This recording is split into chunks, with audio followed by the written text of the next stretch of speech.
రక్తంలో చక్కెర ఎలా పెరుగుతుందో చూడండి. ఆహారాలు మీ కణాలను అన్లాక్ చేసి చక్కెరను బయట పంపుతాయి.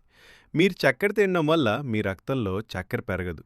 చక్కెర మీ కణాల్లోకి ప్రవేశించలేనప్పుడు ఇది పెరుగుతుంది. ఇన్సులిన్ సరిగ్గా పనిచేయడం మానేసినప్పుడు గ్లూకోజ్ మీ రక్తంలో చిక్కుకుంటుంది. అలసట, కోరికలు, బొడ్డు కొవ్వు మరియు దీర్ఘకాలిక నష్టానికి దారితీస్తుంది.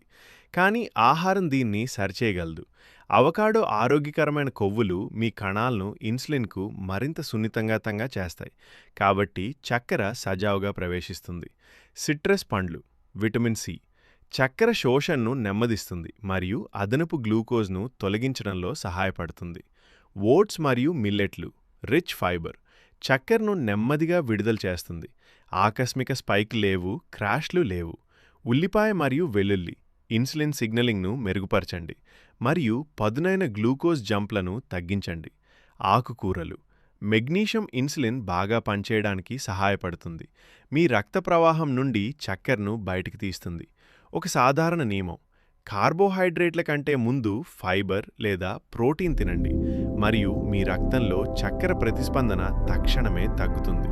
మీ చక్కెరను నియంత్రించండి, మీ శక్తిని కాపాడుకోండి, మీ భవిష్యత్తును కాపాడుకోండి.